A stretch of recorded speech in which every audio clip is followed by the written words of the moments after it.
Hello दोस्तों। कैसे हैं आप सभी? आई होप सभी बढ़िया होंगे।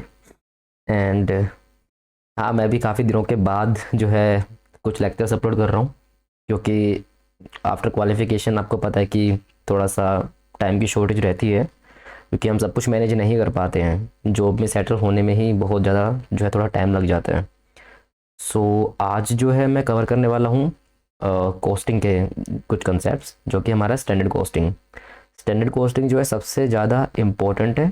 अगर मैं एग्ज़ाम पॉइंट ऑफ व्यू से लूँ या फिर एग्ज़ाम में इसकी वेटेज को देखूँ, तो स्टैंडर्ड कॉस्टिंग जो है आपको एग्ज़ाम में देखने को 100% मिलेगा। और ऐसा भी देखा गया है कि स्टैंडर्ड कॉस्टिंग में जैसे कि material costing, labour costing, sorry material variance, labour variance and variable overhead variance and fixed overhead variance, जो ये चार तरीके के हमारे वेरिएंस हैं, इन सभी का एक कॉम्बिनेशन के ऊपर भी क्वेश्चन बहुत बार आए हुए हैं। तो आप ऐसा मत सोचिएगा बिल्कुल कि अगर मैं मटेरियल कर लूँ, लेबर कर लूँ, वेरिएबल ओवरहेड कर लूँ, फिक्स छोड़ दूँ तो काम चल जाएगा, ऐसा बिल्कुल नहीं है। आपको फिक्स्ड ओवरहेड भी साथ में कवर करना पड़ेगा। अगर फिक्स कवर नहीं करेंगे तो क्वेश्चन में अगर फिक्स्ड ओवरहेड का क्वेश्चन आ गया तो बहुत दिक्कत होने वाली है। और अगर अलोन फिक्स्ड ओवरहेड का क्वेश्चन आया और आपने फिक्स्ड ओवरहेड के को अच्छे से सीखा हुआ है, तो आपको उसमें अच्छे खासे मार्क्स मिल जाएंगे। तो मैं ये लेक्चर रिकॉर्ड कर रहा हूँ as per C A inter, C M A inter and C M A final. तो अगर आप सी ए इंटर में या सी एम ए इंटर या फाइनल में हैं, तो आप इस लेक्चर को कवर कर सकते हैं, मतलब आपके लिए प्रॉपर रेलिवेंट है। तो मैं जो कवर करने वाला हूँ वो मैं सी ए इंटर का स्टडी मटेरियल से कवर करने वाला हूँ। क्योंकि सी ए इंटर के कुछ मटेरियल कॉस्टिंग के स्टडी मैट में कुछ इंपॉर्टेंट क्वेश्चन दिए हुए हैं, जो कि मटेरियल कॉस्टिंग के ऊपर बहुत इंपॉर्टेंट है। ये क्वेश्चन सी एम ए में भी आते हैं एज वेल एज ये क्वेश्चन सी ए इंटर में भी आते हैं। तो सी ए इंटर की स्टडी मटेरियल से मैं जो है material costing and labour costing cover करूँगा। एंड अगर मुझे मटेरियल कॉस्टिंग और लेबर कॉस्टिंग में कोई इसके अलावा कोई एडिशनल क्वेश्चन मिलते हैं जो कि एग्ज़ाम में आ चुके हैं, तो वो मैं आपको कराने की कोशिश करूँगा। But I think inter level पे अगर आप देख रहे हैं तो ये वाले क्वेश्चन आपके इनफ रहेंगे for knowledge purpose. And practice की कोई लिमिट नहीं है, आप जितना चाहें उतना अपने सोर्स से प्रैक्टिस कर सकते हैं। तो अभी मैं कवर करूँगा इसमें इस लेक्चर में मटेरियल कॉस्टिंग। हाँ, बट फिक्स्ड ओवरहेड का जो आपका, sorry not material costing, material variances, लेकिन जो फिक्स्ड ओवरहेड के जो वेरिएंसेस हैं उनको बिल्कुल स्किप मत करना, वो भी मैं कवर करने वाला हूँ। सो अब हम स्टार्ट करेंगे सी ए इंटर के स्टडी मटेरियल से, जो कि है हमारा स्टार्टिंग में इलस्ट्रेशन नंबर 1 से। देखिए, बट स्टार्टिंग से पहले मैं आपको कुछ, अगर इन केस जहाँ तक मुझे लगता है आप पहले बेसिक देख चुके होंगे, अगर आपने नहीं देखा है तो मैं आपको बिल्कुल बेसिक से बताने वाला हूँ कि हमारा मटेरियल में हमारे जैसे कि हम मटेरियल करने वाला, तो मटेरियल में कॉस्टिंग में हमें वेरिएंसेस कैसे निकालने हैं। देखिए, अगर मैं बात करूँ हमारा मटेरियल कॉस्ट वेरिएंस, बिकॉज हम सबसे पहले जहाँ भी स्टार्ट करेंगे, चाहे मटेरियल का हो, चाहे लेबर का हो, चाहे हमारा वेरिएबल ओवरहेड हो, चाहे फिक्स्ड ओवरहेड हो, स्टार्टिंग हमेशा होगी कॉस्ट वेरिएंस से। कॉस्ट वेरिएंस मतलब कि आपका स्टैंडर्ड क्या बोलता है कि आपको कितना कॉस्ट लगना चाहिए था, एंड एज पर एक्चुअल आपने कितना कॉस्ट जो है इंकर किया।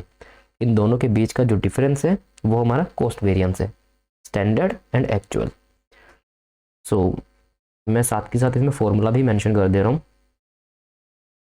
Material cost variance is, the formula is standard cost minus actual cost. And अब ये standard cost and actual cost कैसे आएगी, ये हम आगे जब सॉल्यूशन में जाएंगे, क्वेश्चन देखेंगे तब करेंगे। एंड जो यहाँ पे जो भी स्टूडेंट्स यहाँ पे सिर्फ प्रैक्टिकल्स के लिए है, क्योंकि देखो मैं ये मान के चल रहा हूँ कि आपने थ्योरी जो है ये जो बेसिक्स वगैरह ये पढ़ रखे हैं, और अगर नहीं पढ़ रखे तो कवर हो जाएंगे, जो क्वेश्चन हम स्टार्ट करेंगे उसमें भी कवर हो जाएंगे, तो ऐसा कोई दिक्कत की बात है नहीं। सो अगर आपने पहले किया हुआ है तो आप थोड़ा सा स्किप कर सकते हैं न्यूमेरिकल के ऊपर। मैं थोड़ा सा बेसिक बता के फिर न्यूमेरिकल स्टार्ट करेंगे इसके ऊपर, क्योंकि न्यूमेरिकल करने से सब कुछ समझ में आ जाता है, उसमें ही बेसिक वगैरह सब कवर हो जाता है। सो मटेरियल कॉस्ट वेरिएंस को मैं डिवाइड करूँगा टू पार्ट्स में।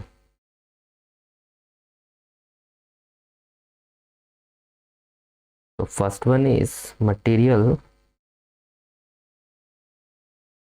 Rate variance.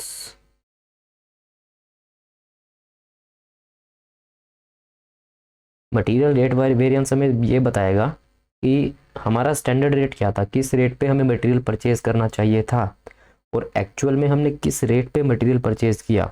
अगर इन दोनों के रेट के बीच में कोई डिफरेंस है तो ये वेरिएंस हमें बताएगा कि कितने रुपए का डिफरेंस है। तो अगर इसमें कोई डिफरेंस आता है तो हम सीधा पकड़ेंगे परचेज मैनेजर को कि भाई तुमने ये मटेरियल अगर इन केस महंगे पे लिया तो महंगे पे क्यों परचेज किया, और इन केस अगर ये सस्ते पे परचेज हुआ तो उसका रीज़न क्या था। क्या हमारा स्टैंडर्ड जो हमने बनाया था, स्टैंडर्ड जो हमने डिसाइड किया, हमने गलत डिसाइड किया। तो वो हमारे जितने भी आंसर्स होंगे वो हम इन वेरिएंस के बेस पे निकाल सकते हैं। सो मटेरियल रेट वेरिएंस का जो फॉर्मूला होगा हमारे पास, और मैं बता दूं आपको रटने की जरूरत नहीं है ये फॉर्मूला हम जैसे जैसे करेंगे आपको लॉजिक समझ में आ जाएगा। Rate variance is standard rate minus actual rate into actual quantity, and the second one is material yield variance, not yield variance, sorry, material usage variance।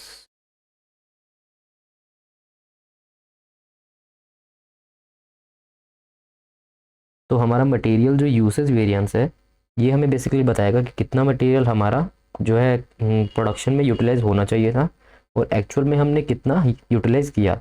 In case अगर हमने स्टैंडर्ड से ज़्यादा मटेरियल यूटिलाइज किया तो हम हमारे production manager को पकड़ेंगे कि बताओ आपने इतना ज़्यादा मटेरियल यूज़ क्यों किया, इसका ओवर कंजम्पशन का रीज़न क्या है।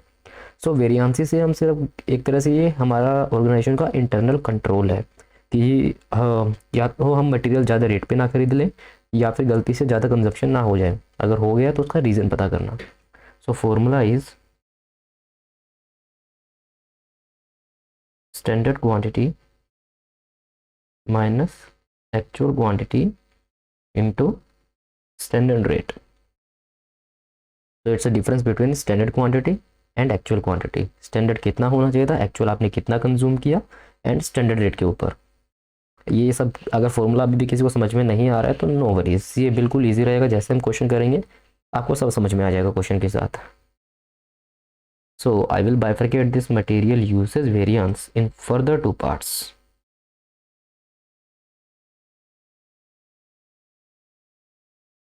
So first one is material mix variance,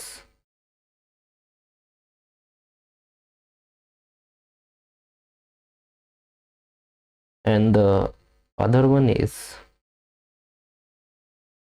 material yield variance.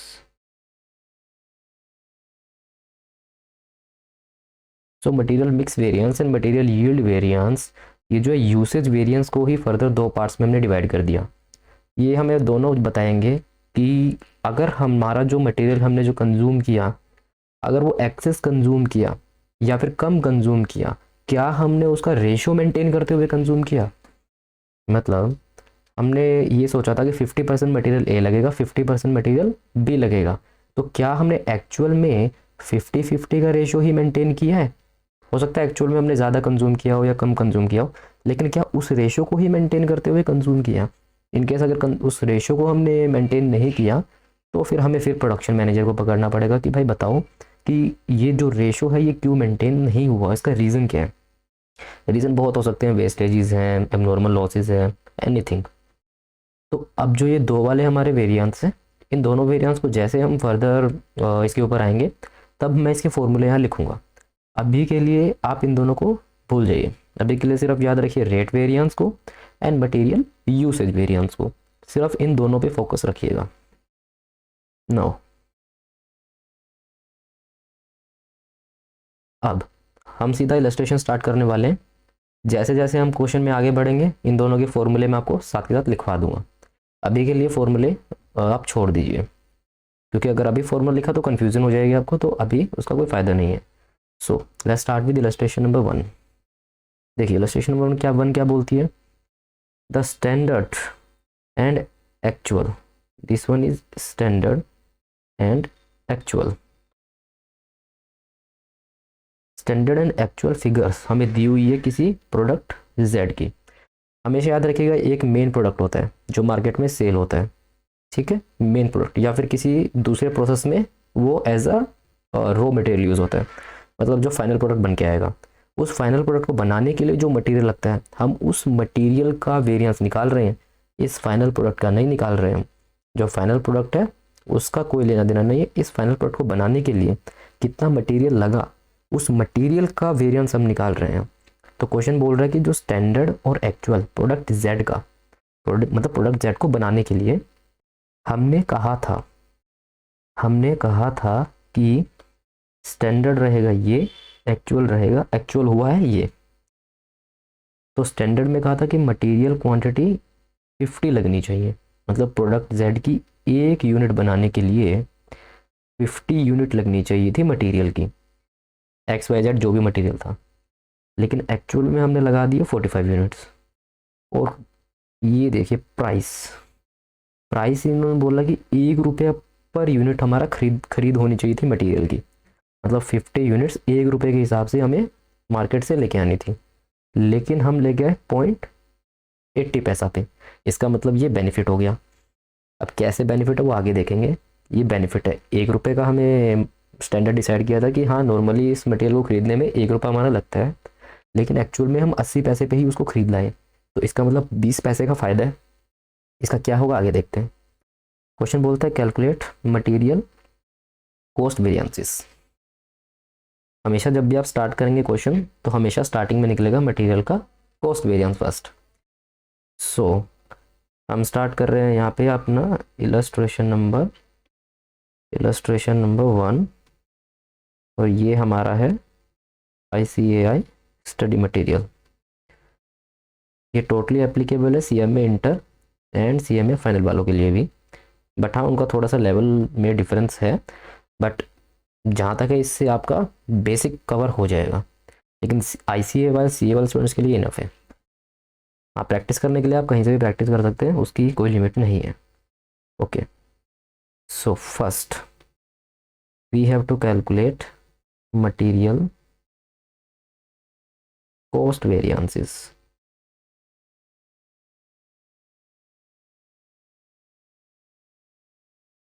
Material cost variance का क्या फॉर्मूला था, स्टैंडर्ड कॉस्ट माइनस किया एक्चुअल कॉस्ट, ठीक है।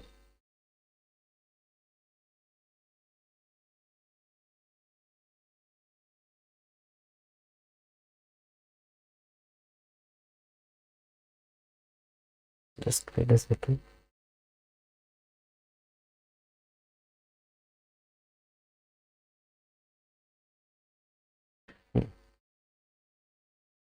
बट मैं आपको एक तरीका बताता हूँ। अगर हम ऐसे फॉर्मूला लिख के इसको सोल्व करने की कोशिश करेंगे तो हमेशा माइंड में कन्फ्यूज़न रहेगी। मैं आपको इसको सोल्व करने का एक सिंपल तरीका बताता हूँ। देखिए, कभी भी डायरेक्टली ऐसे स्टार्ट मत करना क्वेश्चन को, इवन आप एग्जाम में बैठे तब भी नहीं, क्योंकि इसमें आपको एनालिसिस करने में दिक्कत हो। अभी ये इजी लगेगा, अभी इसको फटाफट से हम मल्टीप्लाई करके सोल्व कर पाएंगे, बट लेकिन जब थोड़ा सा क्वेश्चन में टेक्निकलिटी आएगी तो वहाँ पे कन्फ्यूज़न हो जाएगी। तो उस कन्फ्यूज़न से बचने के लिए मैं आपको बताता हूँ, हमेशा एक आप हमेशा टेबल बना के रखिएगा। कैसी टेबल, देखिए, फर्स्ट आप लिखेंगे मटेरियल, एंड अब से ये टेबल हम हर क्वेश्चन में बनाएंगे। अब ये क्या चीज़ है, मैं कैसे बनाऊंगा अभी आप समझ जाएंगे। This is standard,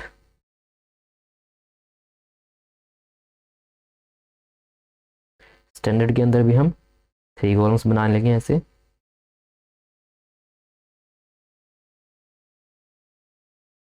standard, then actual,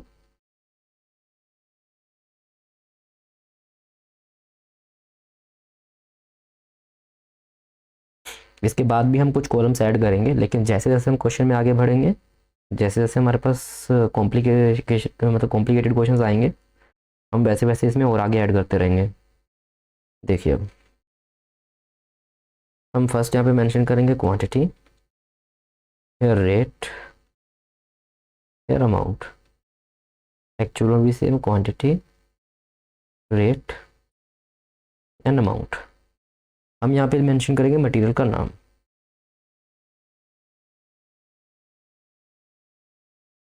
it's the second.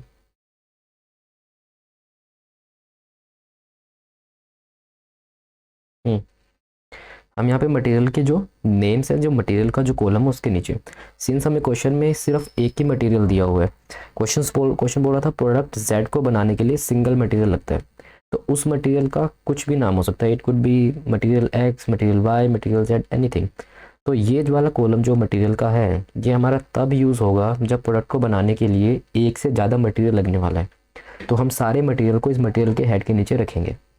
ठीक है, कैसे होगा वो हम आगे देखते हैं। अभी के लिए मैं मानता हूँ कि मटेरियल, हमारे पास सिंगल मटेरियल था, उसको कुछ भी नाम हो सकता है, तो मैं इसको अभी ब्लैंक छोड़ रहा हूँ।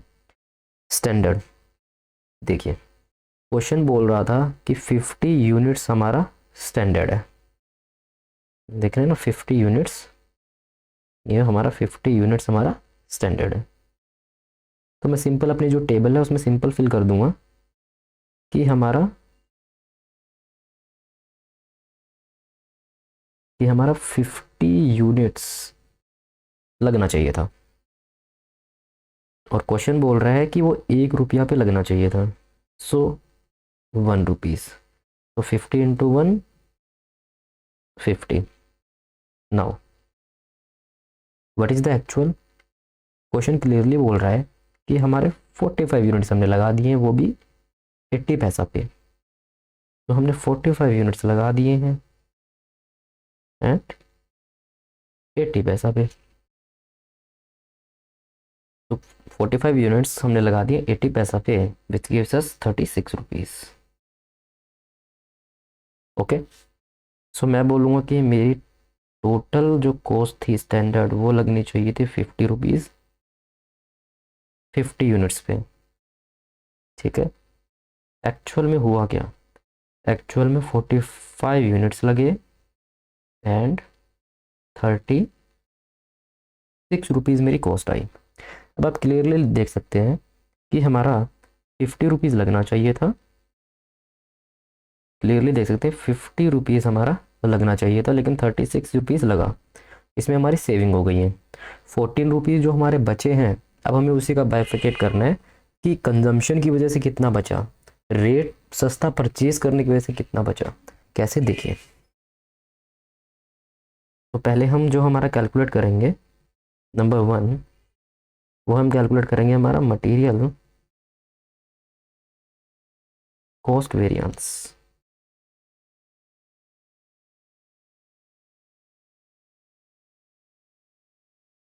अगर आप मेरे बताए हुए तरीके से चलेंगे तो कभी क्वेश्चन सोल्व करने में दिक्कत नहीं होगी, क्योंकि मैं भी इसी तरीके को फॉलो कर रहा हूँ, और इसी तरीके से मुझे तो कभी कोई इशू हुआ नहीं है, चाहे कितना कॉम्प्लिकेटेड क्वेश्चन आ जाए।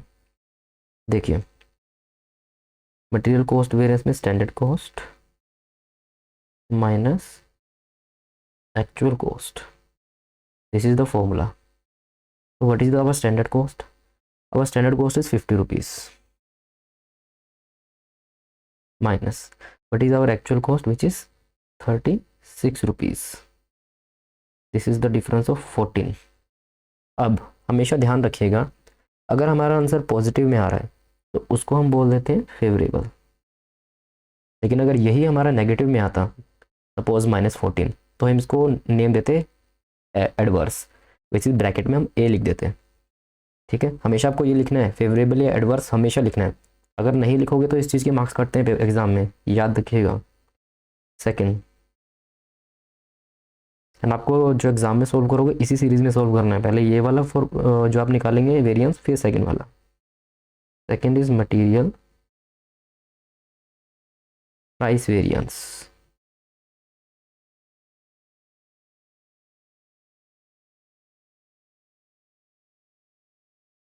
जो मैंने आपको यहाँ पे ऊपर रेट लिखा है, आप इसको प्राइस कर लीजिए, क्योंकि जो एग्जैक्ट जो वर्ड है वो हमारा प्राइस है। आप रेट भी यूज़ कर सकते हैं, बट रेट जनरली यूज़ होता है लेबर के लिए, हम मटेरियल के केस में प्राइस वर्ड ही यूज़ करते हैं, तो आप प्राइस ही यूज़ करें तो सही है। तो material price variance is standard rate और standard price minus actual price into actual quantity. तो हमारा स्टैंडर्ड था कितना, हमने कहा था कि 1 रुपीज़ पर यूनिट हमारा स्टैंडर्ड है, कि 1 रुपीज़ पर यूनिट के अकॉर्डिंग हमें परचेज करना था। तो 1 रुपीज़ के हिसाब से मुझे परचेज करना था, बट एक्चुअल में हुआ क्या है, 0.80। एक्चुअल में 0.80 के हिसाब से मैंने कही किया, so minus 0.80 into actual quantity is 45। क्योंकि आपको जो भी अब डाटा चाहिए स्टैंडर्ड और एक्चुअल का आपने बाइफरकेट कर लिया है, आपको इजीली मिल जाएगा। स्टैंडर्ड का चाहिए तो स्टैंडर्ड के हेड में, एक्चुअल का चाहिए तो एक्चुअल के नीचे देख लीजिए। Actual quantity is 45, so 1 minus 0.80 that is 0.20 and 45 into 0.20 which will gives us 9 of favorable, it's positive, that's why it's favorable. Now the next one is material usage variance।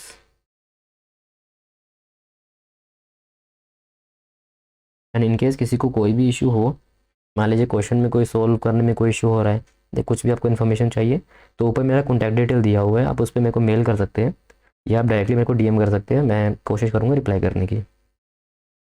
Material usage variance में आपका जो formula जाएगा वो आपका standard quantity minus actual quantity into standard rate.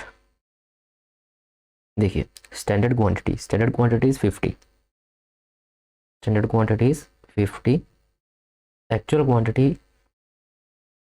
Quantity is 45 and standard rate is 1 rupees. ठीक है, अब मैं थोड़ा सा फास्ट चलूँगा, हल्का सा फास्ट, क्योंकि अब बार बार ऊपर देखने की जरूरत नहीं, हमें डाटा ऑलमोस्ट याद हो गया कि ऊपर कितना था। तो 45 minus 50 is equal to 5, 5 into 1 5, that is favourable.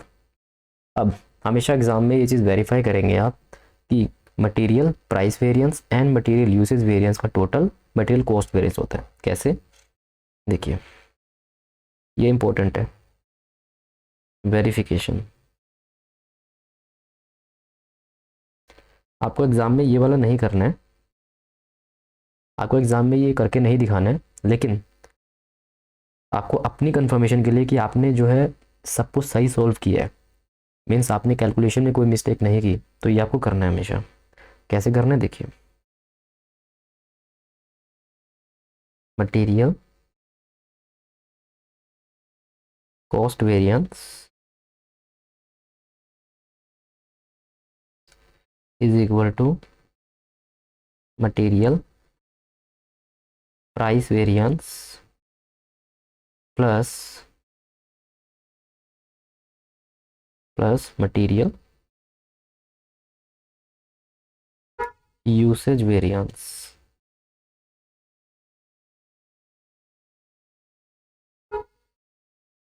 Okay, so अब हमारा जो टोटल जो डिफरेंस था वो 14 रुपीज़ का था, जो टोटल हमारा था वो 14 रुपीज़ का था।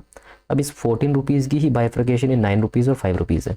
अगर ये 9 रुपीज़ और 5 रुपीज़ दोनों का टोटल इक्वल टू 14 नहीं आया, तो इसका मतलब है आपने कहीं ना कहीं कैलकुलेशन में मिस्टेक किया है। ये चीज़ हमेशा याद रखना, एग्जाम में ये चीज़ वेरीफाई जरूर करना कि हमारा जो price variance and usage variance का जो टोटल है वो मेरे मटेरियल कॉस्ट वेरिएंस से वेरीफाई कर रहा है या नहीं, मैच कर रहा है या नहीं।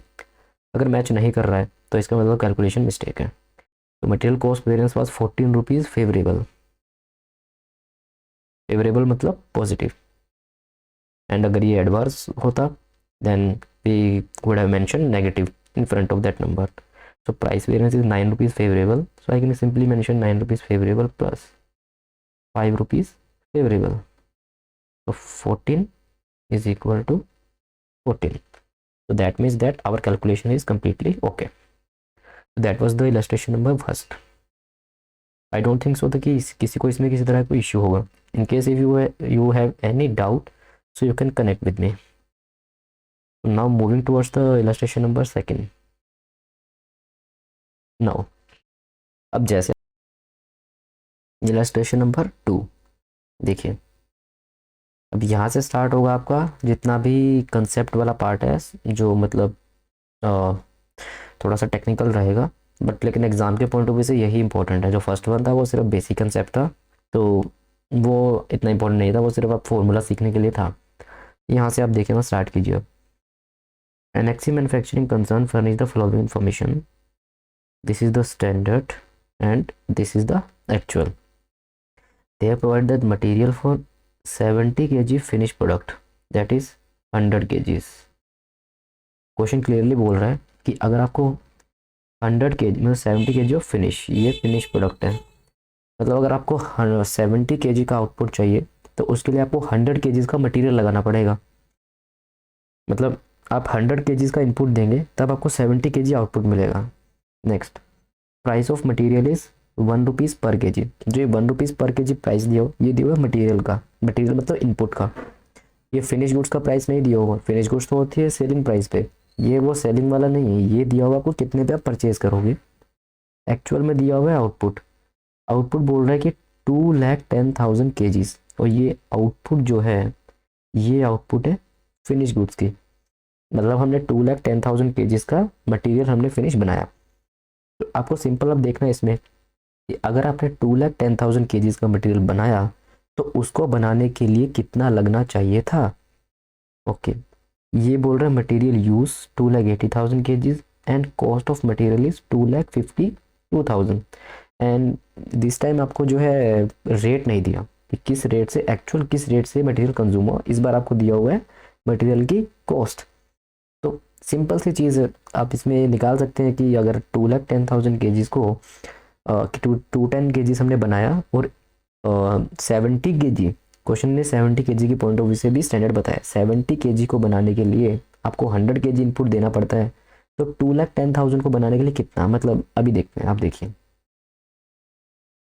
क्वेश्चन क्या बोल रहा है। ये है आपका illustration number 2, again ICAI study mat, totally applicable to CMA inter and CMA final. देखिए हम पहले एक वर्किंग करते हैं, एंड वर्किंग कुछ नहीं है, सिंपल आपको जो सिंपल एक मैथ्स है।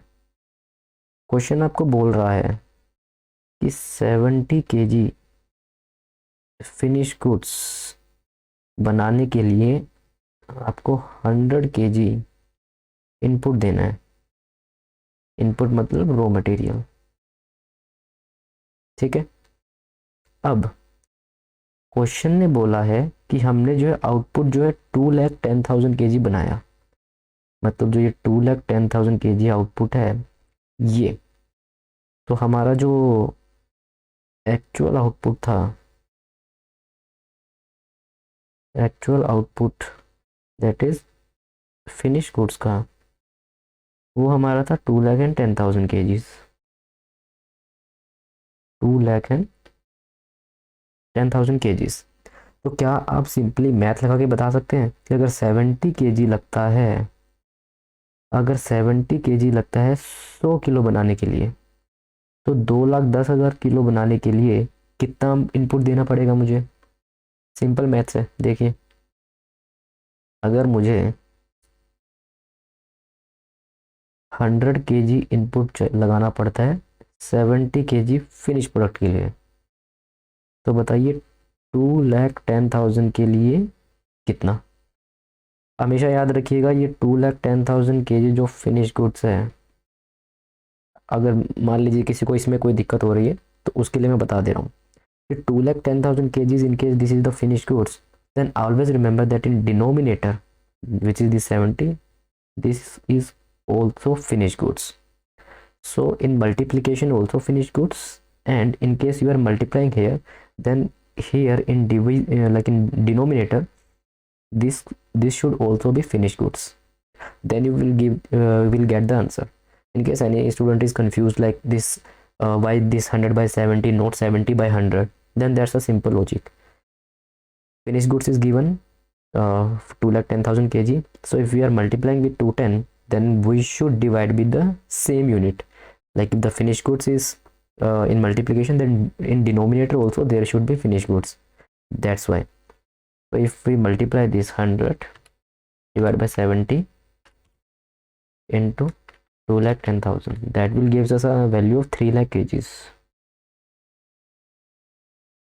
आई होप इसमें किसी को कोई डाउट ना हो। इनकेस अगर इसमें किसी को कोई डाउट है तो ऊपर मेरे जो है कॉन्टैक्ट डिटेल्स मेंशन किए हुए हैं, आप जो है मुझे डीएम कर सकते हैं या फिर आप डायरेक्टली मुझे मेल कर सकते हैं, no issue, I will try to reply. Okay, now अब हमारा जो क्वेश्चन का जो था मेन पार्ट, मतलब सिर्फ ये हमें फाइंड आउट करना था, ये हमारा मेन पार्ट था। अब ये मेन पार्ट हो गया, अब क्वेश्चन बिल्कुल सिंपल सोल्व होगा। वही हम हमारी टेबल बनाएंगे स्टैंडर्ड एंड एक्चुअल, एंड उसके बेस पे वेरिएंस निकालेंगे। कैसे, देखिए अब मैं थोड़ा सा फास्ट कर देता हूँ इसको, क्योंकि अब ये बिल्कुल बेसिक हो गया है। First one is material, we have only single material. If we would have more than one material like material A, B, C and D, then I could have mentioned here material name as well under this material column A, B, C, D, so that would not create any issue. So like first is material, then standard for actual, because in this question it is not directly given what is the standard, because here standard is given for 100 kgs of finished goods. For 100 kgs we sorry, for 70 kgs we require 100 kgs. So if the question is about the 70 and 100 kg, then I could have mentioned here only 70 or 100 kgs, that is standard. But we as I have found out that for 2,10,000 kgs of output I need 3 lakh kgs of input, so I can mention here is standard for actual. But if you mention standard only, then that will not create any issue as well. It's like your own working. Standard for actual, then I will create here 3 more column. First one is quantity, second one is rate, and third one is amount. And then again I will mention here is that actual quantity, actual rate, and actual amount. I will add one more column here, but not in this question. Most probably in the next question you will find when we have to calculate for mix variance and yield variance, then I will add one more column here. So just putting the basic details.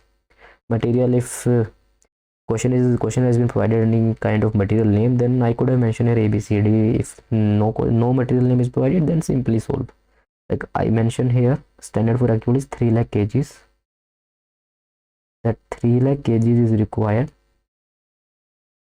Rate is mentioned in the question. The question is saying that 1 rupees per kg is standard. So I will mention here is 1 rupees per kg. So 3 lakh into 1, which will give me 3 lakh rupees of value. And question is saying that the actual material which we have used is 2,80,000. So 2,80,000 at a rate of, question is no in question no rate is given, directly total value is given. So I will mention here the total value, which is 2,52,000. So it's a simple 2,52,000 divided by 2,80,000. I am getting a rate of 90 paisa. Okay, so now it's very simple. You have to just calculate cost variance, price variance, and usage variance. So first, material cost variance, and please do remember, always mention your formulas. Even if you are doing this in rough, then also you should mention, because that will create a, like, you will remember these formulas forever. Standard cost minus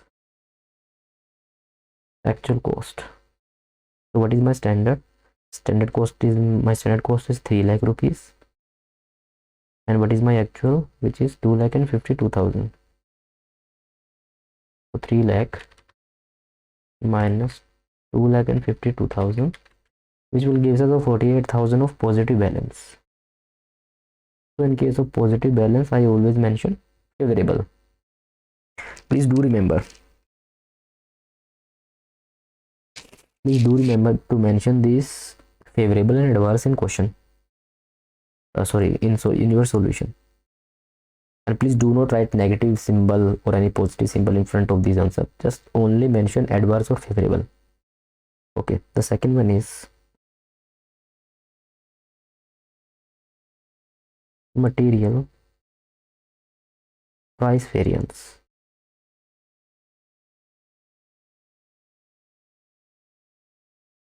So what was the formula for price variance?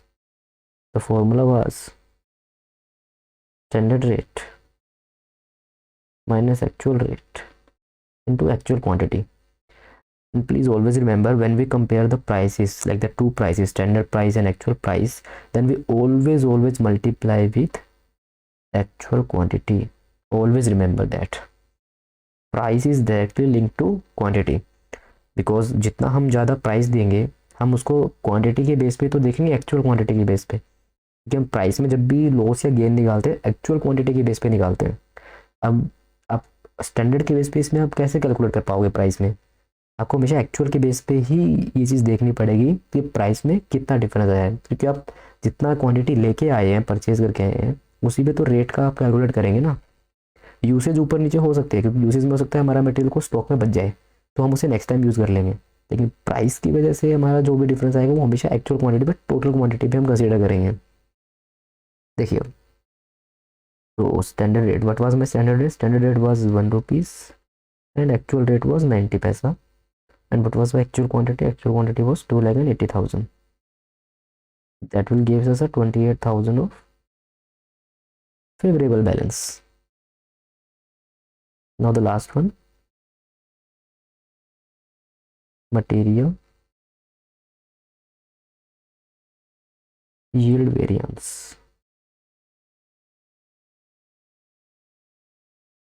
Material yield variance, not yield variance. जिसको नहीं पता चला भाई सो रहे हो आप थोड़ा सा, अगर जिसको पता चल गया ठीक है, जिसको नहीं पता चला वो थोड़ा सा फोकस करे अभी। Material usage variance. देखिए, यूसेज वेरिएंस में क्या रहेगा आपका? स्टैंडर्ड क्वांटिटी कितनी लगनी चाहिए थी, एक्चुअल क्वांटिटी कितने आपने लगा दी, और स्टैंडर्ड रेट के ऊपर। तो standard quantity was 3 lakh rupees and actual quantity was 280. And what was my standard rate? Standard rate was 1 rupees per unit. So that will give me a 20,000 of favorable balance.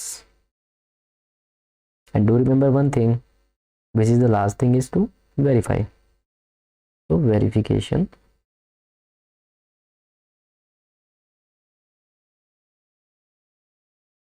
So we have to verify that material cost variance is equal to material price variance plus material usage variance. Material cost variance was 48,000 favorable. हाँ, जब आप verification कर रहे हैं तो आप वहाँ plus minus के साइन यूज कर सकते हैं, no issue. But here when you find out the price variance or usage variance individually, then always mention either is a favorable or adverse. Don't use symbol plus minus.